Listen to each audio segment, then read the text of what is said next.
Mesdames, Mesdemoiselles, Messieurs, bonjour. Aujourd'hui, l'ampleur qu'ont pris certains fléaux crée un état de psychose chez les populations.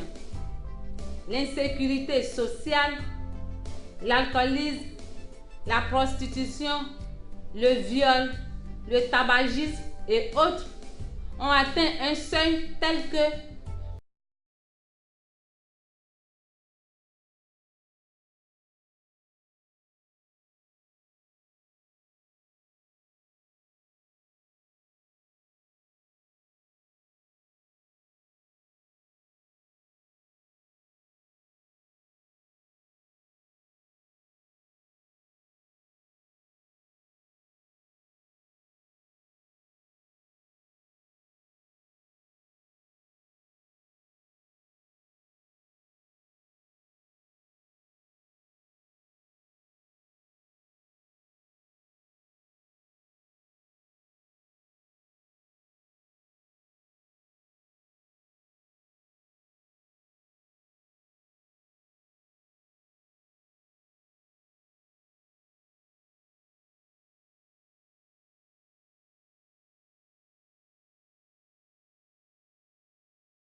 j'ai eu à dire qu'il y avait de fausses familles. Il y avait de fausses familles et auprès de celles-ci, il y a de bonnes familles. Mais qu'est-ce que j'appelle fausse famille et qu'est-ce que j'appelle bonne famille? La bonne famille, je l'ai définie, c'est celle que Dieu reconnaît. La mauvaise, selon Dieu, c'est celle que Dieu ne reconnaît pas. Voyez?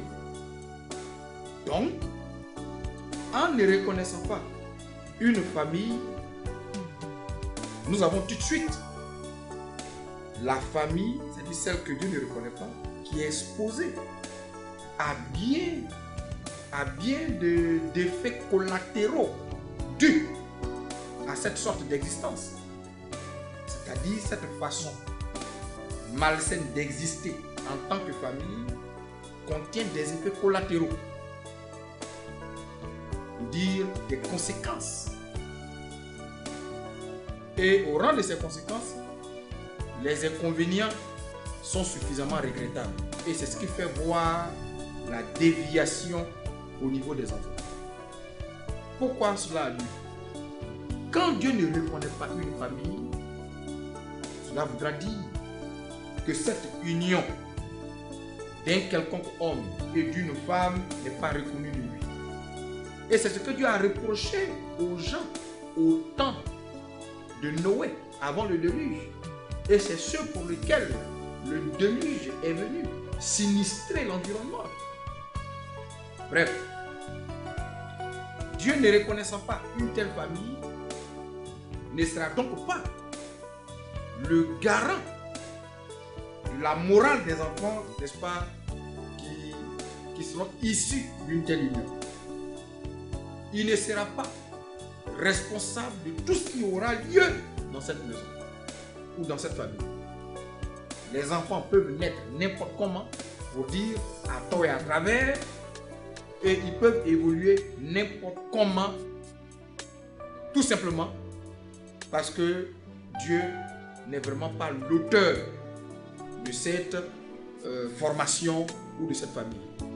Et puis, les enfants, en naissant n'importe comment, peuvent venir avec n'importe quelle sorte d'esprit. Voyez, on peut avoir tantôt des attardés mentaux, on peut avoir des impolis, des arrogants, comme Bine Chapola, des enfants de bonne mentalité. Voyez, donc cette famille va chanceler dans son évolution, va chanceler dans sa progéniture, c'est-à-dire il peut avoir de bons enfants comme de mauvais enfants. Ni le père ni la mère ne pourra se plaindre auprès de Dieu parce qu'il n'est pas l'auteur d'une telle formation, c'est la formation d'une telle famille. Par conséquent, les parents doivent assumer. Voyez, c'est pourquoi j'ai parlé d'effets collatéraux dans de telles manières de former la famille, c'est-à-dire dans des manières désinvoltes qui ne respectent pas Dieu, je voudrais dire. Alors, si ce pasteur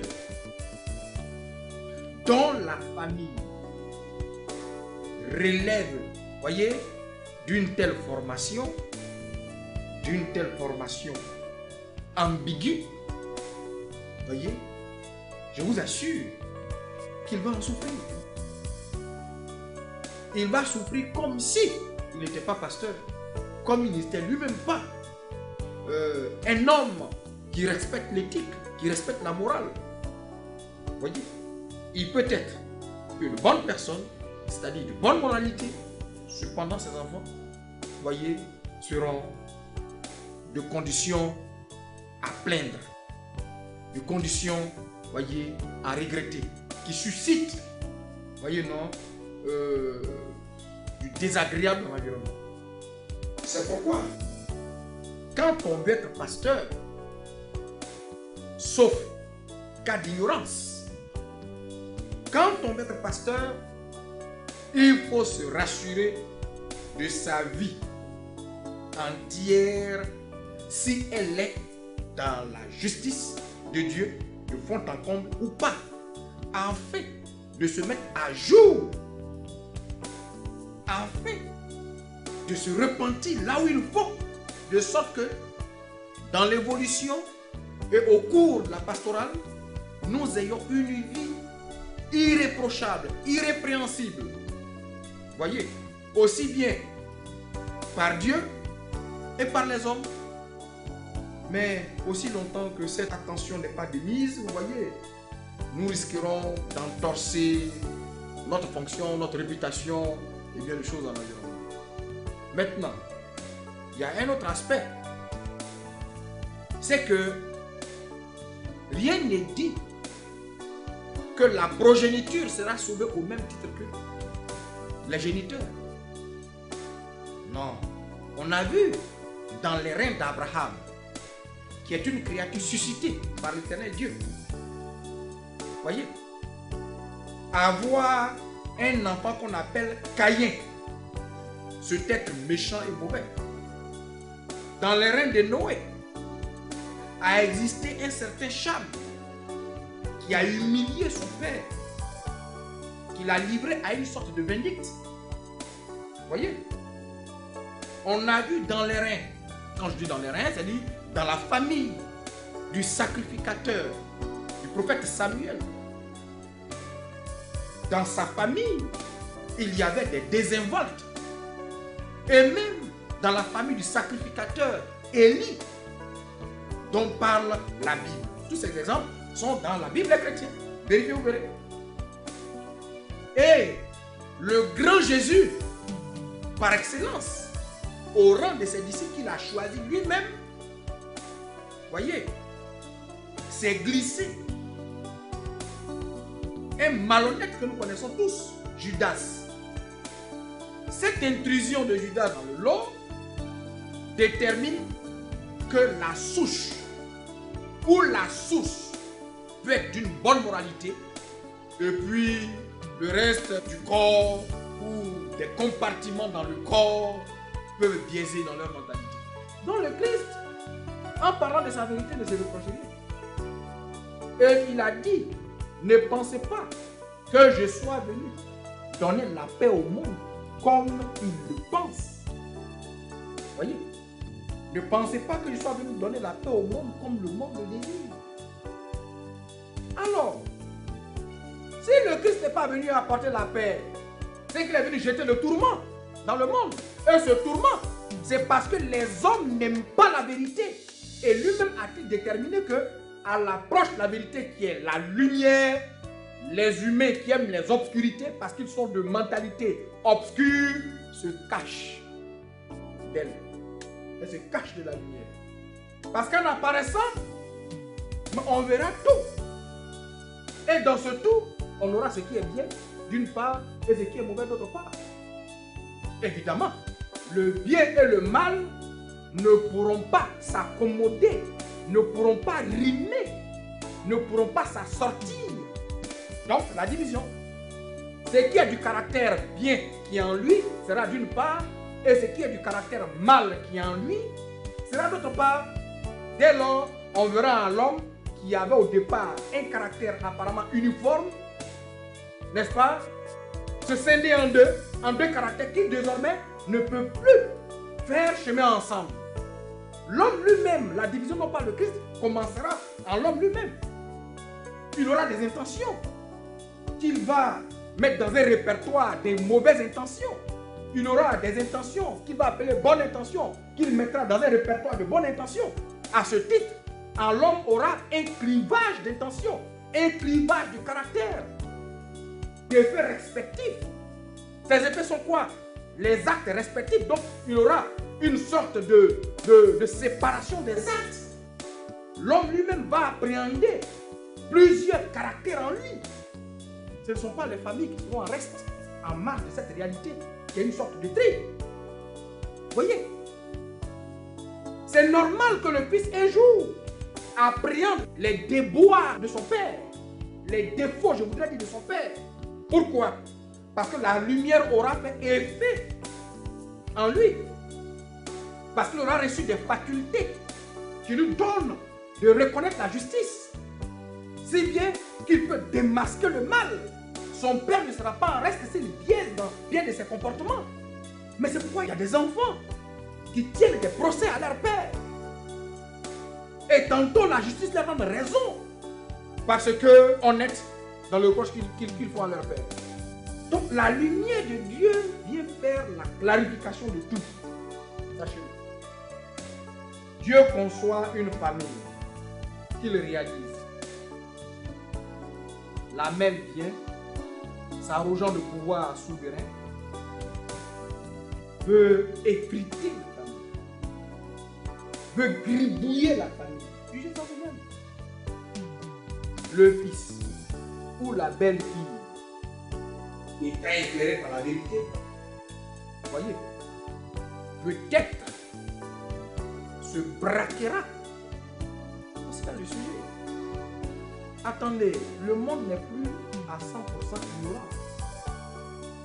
L'univers terrestre et céleste ne sont plus trop obscurs. Parce que la lumière existe dans la mesure où la parole de vérité de Jésus, qui est la justice, existe. Je vous remercie.